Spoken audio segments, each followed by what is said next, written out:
evening from the European Parliament in Brussels. It's been a very busy week for us here. A lot of Brexit talk, Theresa May shuttling in and out of Brussels. We had the Italian budget and a lot of Christmas politics. All the highlights of this week coming your way in case you missed it.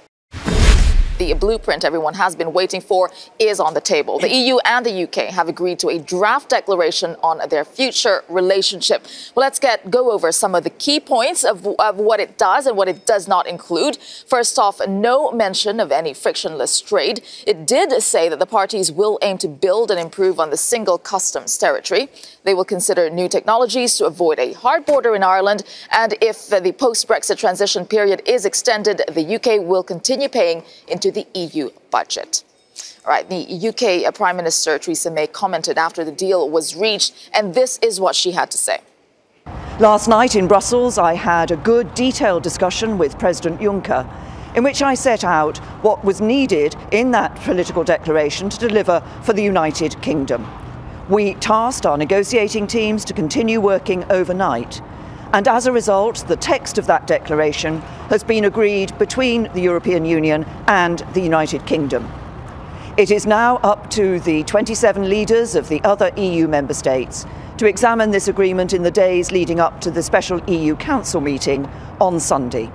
All right, so we had that from 7 pages to about 26 pages, Darren. Which of the points stood out to you? We noted some of them. Here it is. 26 pages long, as you say. I mean, I think, first of all, rather interesting, we have to accept that after, 18 months of negotiations, whatever you think of the deal, we seem to have one.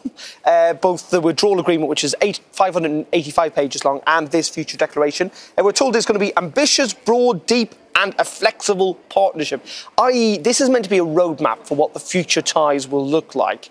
Far from it being a dual carriageway, it's almost a super highway. The road is that wide in the sense that, Britain's got incredible flexibility on the way forward after the transition periods, what the future looks like. Will it be essentially UK-Norway style, incredibly aligned and attached within the sphere of the European Union? Or could it be Great Britain, Canada Plus style? And I think that's the interesting thing here, is the issue of Northern Ireland, because where this agreement lies, where the withdrawal agreement is, and the commitments that the UK government have made, make a kind of clean Brexit, as some Brexiteers would call it, or others a hard Brexit, very, very difficult now for the whole of the United Kingdom. And that is why I cannot see how the DUP, for example, who are currently propping up Theresa May, could support this. I think one of the points raised in this the draft text as well is that it's going to be a level playing field for everybody. And this is talking as much to the British part as it is to the Europeans. Is this going to please everybody here? We've already been hearing some rumbles of displeasure. What do you make of this? On a level playing field, I think all those who know European Union, who function within the European Union, know how important level playing field is, because that means that we have the same approach to state aid policy, to the competition, that we have more or less the same framework for environment, and this is everything that is influencing the competitiveness and coming from the general rules have to be respected, and we have to have the same similar rules at least. That but do we expect the anger from some of the specific Why should European we have countries? the anger? I think I haven't heard any. I think in the last months there was no complaint about the level playing field, because it's important for UK as well to see that also the European market, because Brits will have access to European markets, to see that level playing field is respected by both sides. What about for the British side? I mean, is this going to, we were talking about even if it were agreed on Sunday, even if everything is signed, sealed, delivered, it might not get through in the UK. Well, it's interesting that some of the people in the House of Commons opposing the deal have called the original draft proposal a blind Brexit, in which we were paying out £39 billion with no clarity as to what the long-term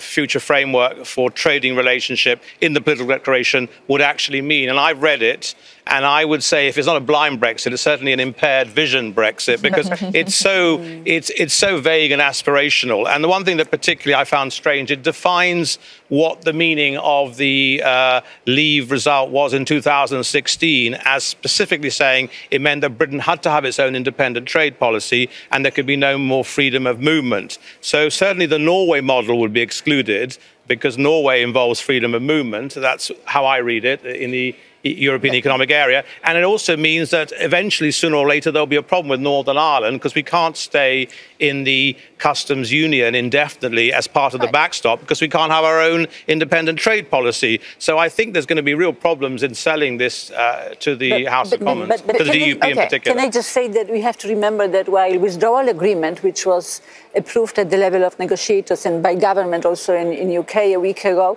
it is a legal document that is giving legal certainty to everybody who is involved, all the stakeholders. But this is not binding. This is a political declaration. Where does this leave Theresa May? Just very quickly, is she in a good position now? I think that clearly she has some momentum behind her, but I still can't see the numbers. A whole load of more conservative MPs have come out saying they will vote against the deal, the provisional deal.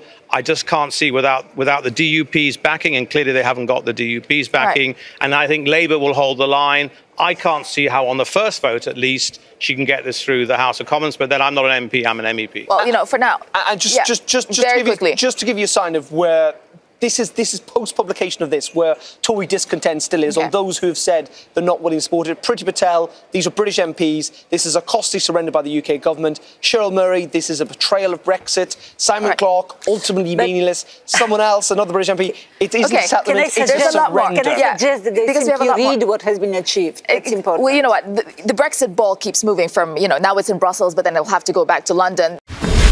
As opposition mounts to a draft Brexit deal hammered out last week, Ireland's foreign minister is standing firm, saying there is no room for manoeuvring within the withdrawal agreement. His comments came in an exclusive interview with Euronews. And for more on that, I am joined by our correspondent, Shona Murray, who is in Dublin for us. Shona, can you tell us about your interview with the foreign minister today?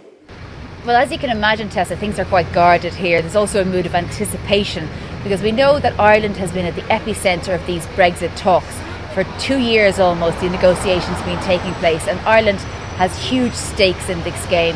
So the foreign minister I spoke to today said several things. First of all, he was quite critical of some of the tone of the Brexiteers and their simplistic language, as he put it, in relation to how easy this deal could be produced. He's also saying that he would love if the UK would remain in the European Union, but he wasn't calling for a second referendum. He said it was very clear that Theresa May said she doesn't want to extend Article 50. But I also asked him if there was any room to manoeuvre, because we've heard from MPs on both sides of the divide, Remains, Tories, Labour's, Brexiteers, that they claimed that they could actually change this withdrawal agreement. He said absolutely 100%. The deal is as it stays and it won't be reopened. Take a listen to what he said. The withdrawal treaty text is agreed. It's closed. The British government signed off on it. It's not going to reopen. If you reopen it for one issue, well then there's an avalanche of other asks, I'm sure, that different countries will have. So no, that text is closed. And let's hope that we can see a positive text now on what the future relationship is likely to look like by the setting of parameters today in that political declaration. Will the EU welcome the UK back with open arms and possibly extend Article 50? Theresa May has made it very clear she doesn't want to extend Article 50. So I think we probably need to talk less about the what-ifs here and talk more about what is actually on the table and agreed. But the EU would welcome the UK back? Oh, sure, of course we would. We'd welcome Britain back in a heartbeat, in my view. Nobody wants Britain to leave. Everybody, in fact, so many EU countries look to Britain for direction. The EU without Britain, for me, is a lesser place. And I would certainly, at any point in the future, would love to see Britain rejoining or being part of the European Union. But look, that is, that's talking about the future in a way that doesn't reflect today's reality.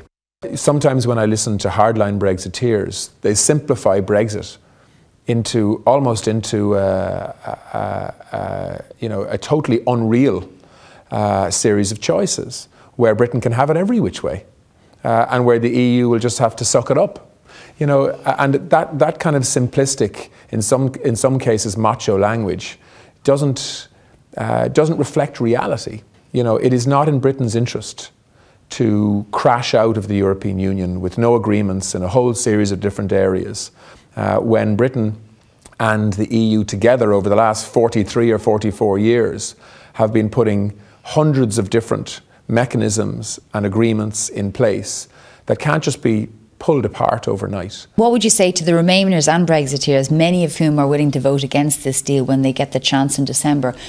What next if that fails? I am hopeful that the British Parliament can support this. As the debate develops, as the Prime Minister sells this deal, I think she's very persuasive, and I think she has right on her side in terms of what's in the deal.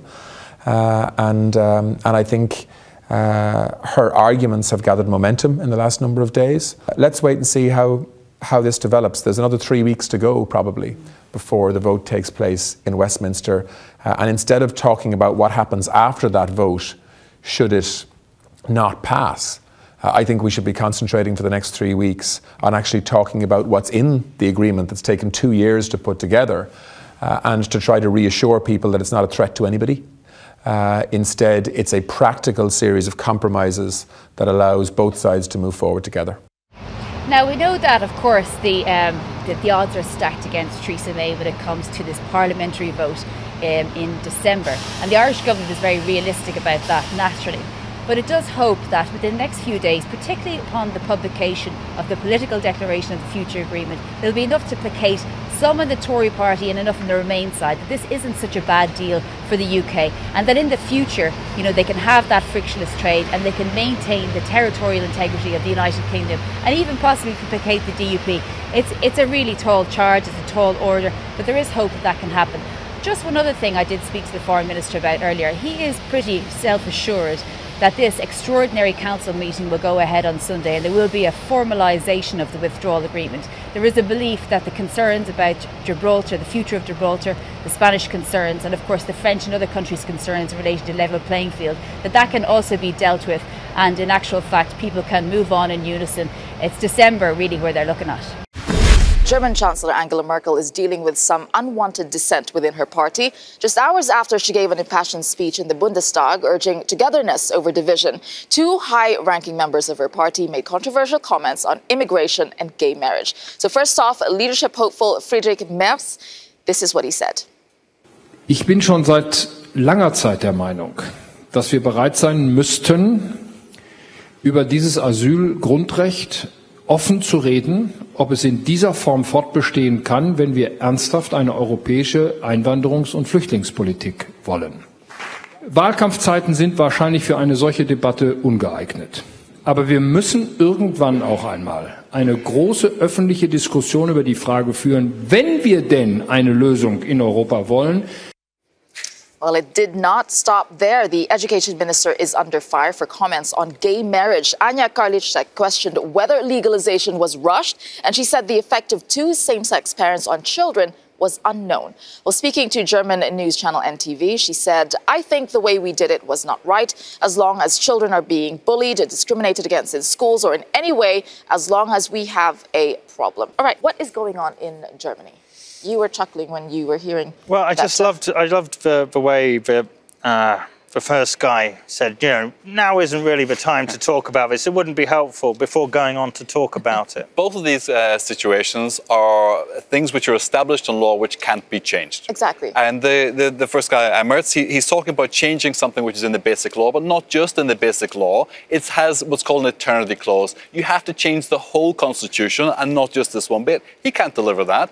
And also on the same-sex parenting as well, it's 0.1% of German families have underage children with same-sex parents. That is not of great consequence to most of the German electorate. This is all about positioning for new jobs in the next cabinet. I think what's interesting is a reminder of how much immigration is still a massive issue in Germany and continues to taint the CDU. And it is something that the party feels they need to get to grips with. But also, and this seems a bit weird because we're from the UK or Ireland and elsewhere in Europe, where kind of religion doesn't play a part in the national narrative. I'm not saying it doesn't. Ireland? No, but as in like party political-wise, it doesn't. Like leaders don't need to pretend to be Christian if they are or they aren't. What was that famous thing that Alistair Campbell once said? We don't do religion. Whereas when I was at the EPP conference in Helsinki a few weeks ago, when Manfred Weber stood up, of course the CDU is part of the EPP, he's from the CSU, but the biggest round of applause was when he talked about Christian heritage in Europe. Right. When he talked about how the fact that every village, town and city had a church. I mean, there was almost a standing ovation. It was in his video as well. And there is a Christian vote. I'm saying there's a Christian constituency that clearly the CDU appeal to. Yes, but the Christian thing to do would be to take in refugees and help them. I mean, that is what Jesus would do. Jesus would probably also not have a problem. Well, on gay adoption, I'm not sure, but Jesus ever said anything to do with it. This is important, I'm pretty sure he wouldn't have an issue with for salvation. You can't. We don't want to be in a theocracy. This is a democracy. So is all of this a moot point? Because as you say, it can't be changed. It's an insight. It's an insight into the fact that there are constituencies in Germany on these two very issues. It's clearly a leadership campaign. It's two chances on the make. Two chances on the make, but then you've got you've got members of the centrist, supposedly centrist party towing lines that are normally given to the far right. Well, they're not. First of all, we learned from the Bavarian election, mimicking the far right costs you votes, doesn't gain you votes. Right. And the German electorate is broadly sensitive to that as well. So this is, I think, an internal party positioning.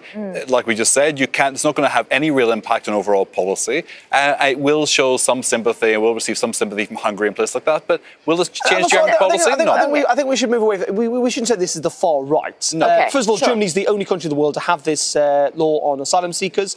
And second of all, I'd say it is not just the far right that might have concerns about gay adoption. That is something that is found in wide spheres of the electorate in lots of other countries. I mean, one thing I just would say about Germany, and this is an unpopular point of view, especially at the moment, but I think Germany demands huge sort of respect and gratitude from the rest of Europe for actually taking in 1 million refugees and asylum seekers. They took that onto that burden, if you like, you could argue that once they're integrated, once they're working, it'll actually be a boon to the society. But, they took that on. And I think that was actually a brave move by Angela Merkel, the right moral choice. And it's probably... I was just going to say, in this discussion, we hardly mentioned Angela Merkel. Yeah, Merkel, she was speaking just before these comments were made about the United Nations Migration Pact as well, a global arrangement for how we deal with migration. Sure. But her parties bring this back down to a very parochial level as well. And also, we just mentioned the morality of this. As Darren said, the religious element of this, there is a strong pattern across the whole of Europe. And when we speak about being tolerant as well, there has to be a tolerance on the other side. And I think this is going to be something the right to speak up within Germany. And both of these issues, I have a right to speak about migration if you don't like it. I have a right to speak about these other issues if you don't like it as well. That could be the more serious What's interesting is if we continue to see rhetoric like this coming from Germany.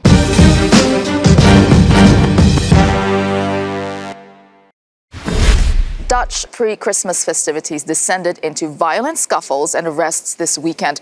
The controversy centers on a Christmas character called Black Pete. The Dutch and Belgian tradition involves white people putting on black face paint and frizzy wigs. Opponents say it is racist, but a majority of Dutch people see it as harmless fun. Now, this year's celebrations came days after a court rejected an attempt by anti-racism groups to ban Black Pete from state television. Right, with me now to discuss this controversial Christmas tradition, we have Mark Demismaker, a Belgian MEP with the ECR Group, Shada Islam, the Director of Europe and Geopolitics at Friends of Europe, and Sarah Chander, who's an advocacy officer at the European Network Against Racism. All right, well, I'll start with you. You're Belgian. Is this tradition or is it racist? Oh, it's tradition. There's no intention whatsoever of racism here. I grew up with it as a child, with this tradition. It has nothing to do with Christmas, really. It's St. Nicholas. It's his birthday on the 6th of December. And it's a tradition that the holy man, he's a good man, he brings toys. He's accompanied by Black Pete. And we were told as a child that that's because he comes through the chimney, and the chimney is dirty. It's black, and so his face is black as well.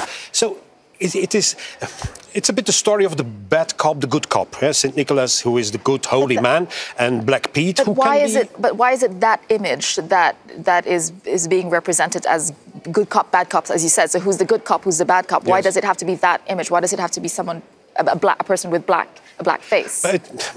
It has nothing to do with color, I think. You know, this St. Nicholas, he's the good holy man who, well, children, when they believe in him, they think he's a real century-old good man.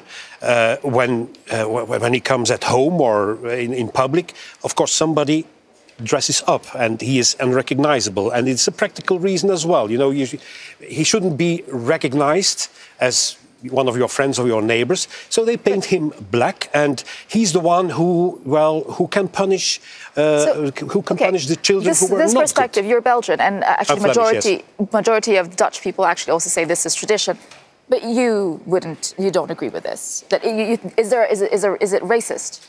I wouldn't argue with the comment that it's tradition. I think we have many traditions. However, some of them are racist and they have racist connotations. That's something different. The image of Black Pete has actually not been that long a tradition. It came around in the 19th century. As you said, it's not just about the blackness of the soot, but there is a curly wig, there is a stereotypical features associated with black people. So there's a use of a big gold earring and big giant lips, which is internationally recognized as a negative stereotype for black people or people of African descent. In terms of whether it's racist or not, we have to also look beyond the intentions of it. Racism isn't just an intentional phenomenon, it's also about the effect. There have been numerous studies in Belgium, academic studies, and also in the Netherlands by the Dutch Ombudsman for Children that have outlined that the prominence of this figure has not only led to negative stereotypes and potential increase in violence against black people, but also negative impacts on children in terms of increased bullying and an increased feelings of a lack of self-esteem. So I think we also have to look beyond what are the intentions of the people using Black Pete, which is also to say often it's for the children, but generally it's perpetuated by adults. Mm-hmm. And we are not looking at the effects of this on black people, people of African descent, who have campaigned for many years now, more than 10 years, more than 20 years in the Netherlands against this stereotype. Shada, before I go back to you, Shada, is it possible that culturally the meaning given by Belgian people, the Dutch people, to that, or the affinity they have, it's not the same here in Belgium and the Netherlands as it is in America, where it's very, very sensitive that you just don't do this? Is there an argument to be made in that sense, where the way one relates to what that image represents is different here? It may be different here, but times are changing here as well. So I don't buy this contextual difference. I think we live in a multicultural society, and as Sarah has said, we have people of all different faiths, different colors living with us. What was not considered racist maybe 20, 25 years ago is now. People are sensitive to this. They feel it. Children feel it. I mean, I have a lot of black friends whose children really do feel it in school when, they turn to and say, well, you'll be Black Pete, you don't even need makeup. It's denigrating. And I think societies in transition have to accept a certain give and take, a certain degree of compromise. You cannot go on the way things were before just because it's tradition. There's some very nasty traditions out there. I'm not going to name them here now, but there are, and we are getting rid of them slowly but surely. And this is one that we have to do in a multicultural Europe. I agree. Society can change and can evolve, of course. What I don't agree with is the violence with which people who don't agree with it have taken to the streets now. This is supposed to be a festival for children. I see crying children being confronted with violent But the violence mobs. is coming from both sides. From both sides, and that's not okay. Yeah, of course, we can. There's a difference in. There is no racist intention here. I was a child. I grew up with this. You're a white child. We were told, he's black child. because he comes through the chimney. That's and then what the lips we believe. Swell up.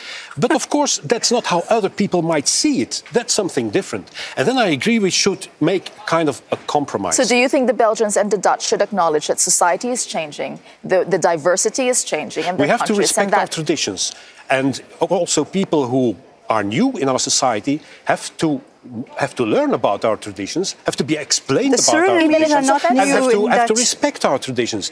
And we have to make compromise as well. For me, it's not necessary that we depict him like, you know, with curly hair and with big lips and with his earrings. We can just show him with black swipes on his face, and that would be a completely different presentation, I think. That's how we do it. Like past weekend, St. Nicholas and his Pete's arrived in Antwerp, and that's how we did it there. So do we get rid of it or do we evolve it where it becomes inoffensive? I think there is first of all, I would like to talk about what you do when your people have issues with this phenomenon. We have to allow for the right for peaceful protest against Zwarte Piet, which we have not had in Belgium and in the Netherlands, where in some cases there have been far-right manifestations against peaceful anti-Zwarte Piet protesters. And we've had a failure of the authorities to protect those people who are peacefully protesting. And so this has not been protected.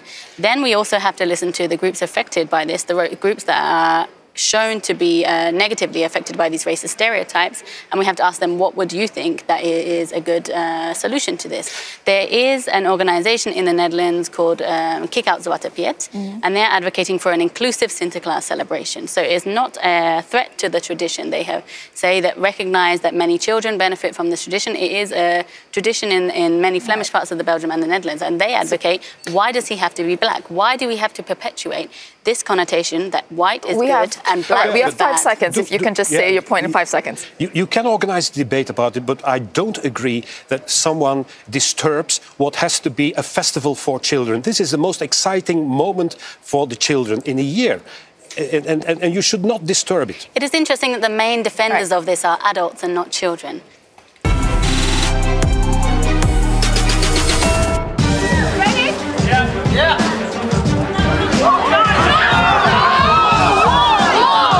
Black Friday, it might just drive you to despair.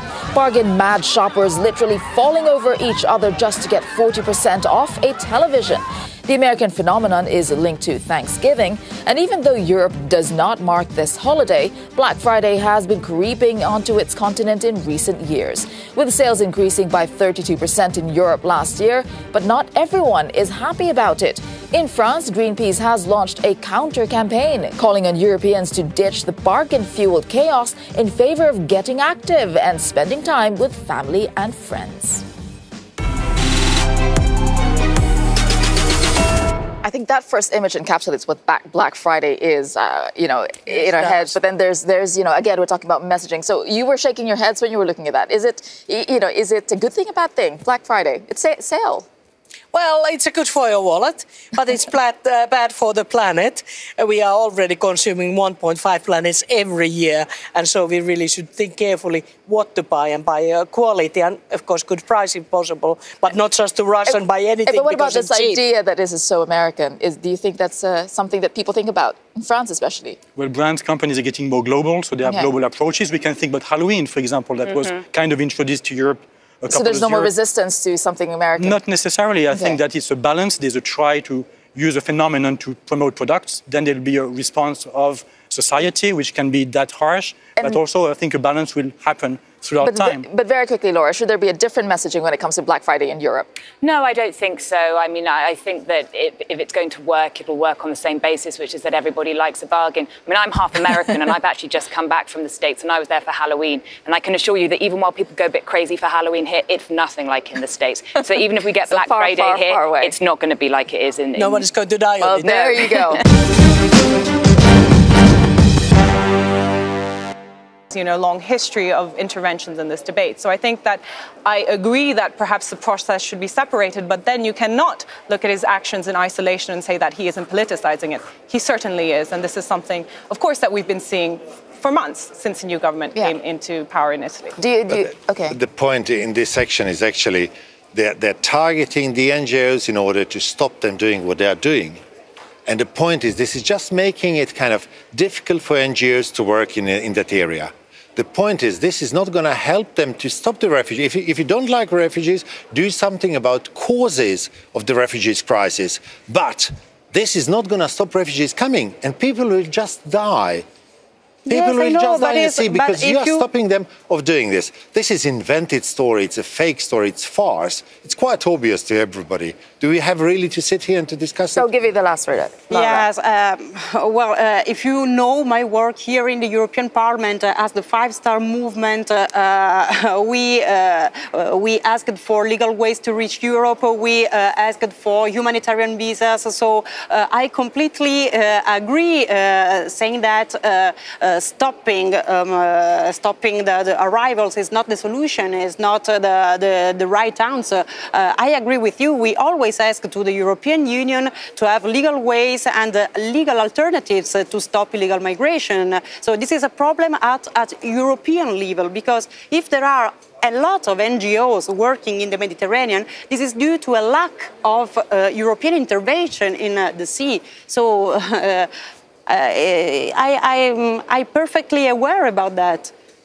Okay, so there is no disagreement on that point. But again, we have to question as you were pointing out, the politicizing of this story by Matteo Salvini, for example.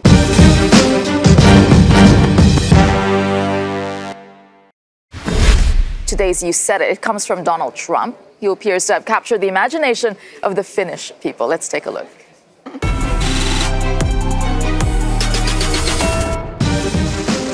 As wildfires ravish California, helicopters have proven to be the most effective way to fight the flames. But while visiting the state, U.S. President Trump reckoned prevention is the key, and his proposal came straight from Europe.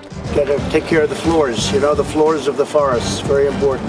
You look at other countries where they do it differently, and it's a whole different story. I was with the president of Finland, and he said, we have much different. We're a forest nation. He called it a forest nation. And they spend a lot of time on raking and cleaning and doing things, and they don't have any problem. And when it is, it's a very small problem. So I know everybody's looking at that, to that end, and it's going to work out. It's going to work out well. But the Finnish president doesn't quite remember it that way. Sauli Niinisto, seen here with Donald Trump in July, says he talked about Finland's high-tech monitoring system and network, but doesn't recall discussing raking leaves with the leader of the free world. All this caught the attention of the people of Finland. Using the hashtag #RakeNews, Finns spent the weekend trolling President Trump by posting pictures of themselves raking and even vacuuming the country's vast forests. But who can blame Donald Trump for simply wanting to rake America great again? That's happening as we speak. You can rely on Donald Trump to always say something, huh? The Finnish people learn something new about themselves. He has a thing for Scandinavian countries. But there's a problem there as well. It is funny, absolutely, but it's also a distraction. And it's noisy. So much important stuff is happening out there, really. Huh? And we get distracted by things like this. And he does it deliberately. I mean, it's all planned. It's all deliberate. And we do fall into the trap. I find it funny too. But, it is a distraction. The Secretary-General has accepted the resignation of Erik Solheim, the Executive Director of the UN Environment Programme. Mr. Solheim's resignation is effective Thursday, November 22nd. All right, so that's the United Nations response to a public relations embarrassment. According to a leaked internal audit, the director of its environment program engaged in some unfriendly environmental behavior. Erik Solheim spent nearly 100,000 euros on air travel and hotels in just 22 months, spending 529 out of 668 days on the road. That's a lot of jet setting and a lot of air pollution. The audit said it harmed the reputation of the UN environment, and it's a body that deals with green issues and sustainability.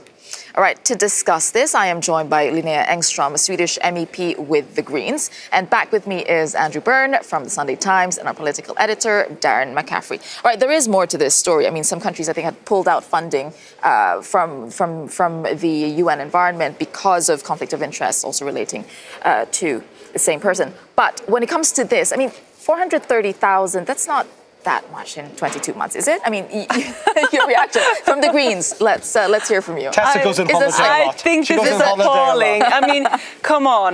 We really need the UN as a forerunner in the fight against climate change and climate action. And this kind of undermines, I would say, the credibility that this institution still has to bear. My question is, if you do have to travel, let's say, to get your job done, then what are you supposed to do? Of course you need to travel, but you also have to walk the talk. And I think that's very important when you're in a powerful position as the UN chief executive of UNEP. I mean, that's a very powerful position, and you have to show leadership. And leadership is really about walking the talk.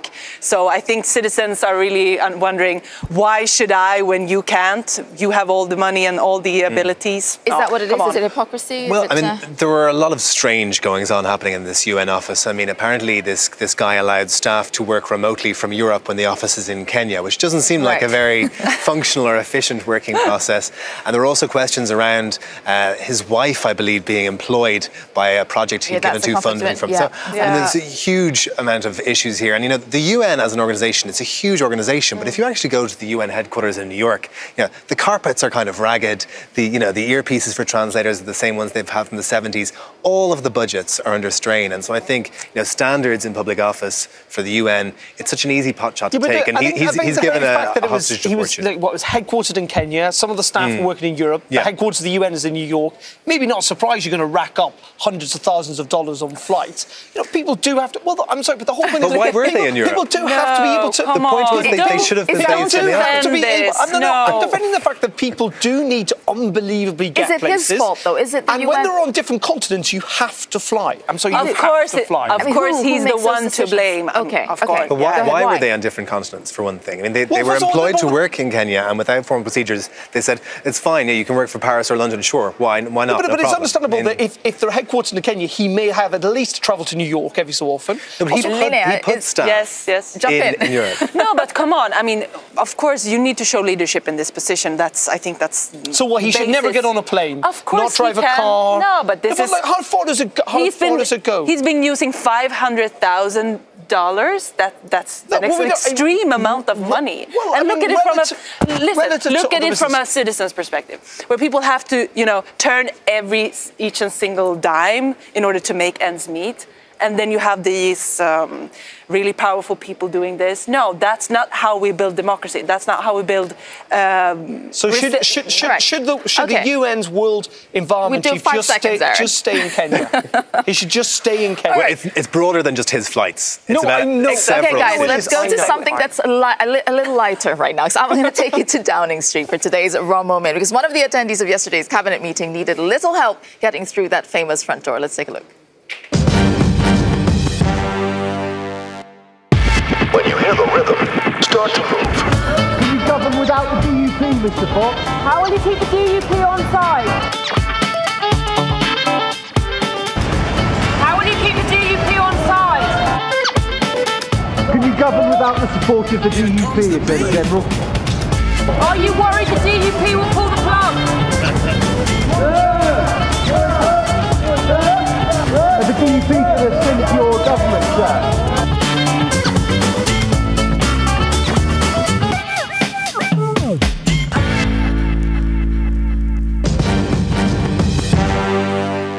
You've met the cat, Darren. There aren't many cats to get a policeman to open the door for them. I think David Cameron brought Larry the cat into Downing Street.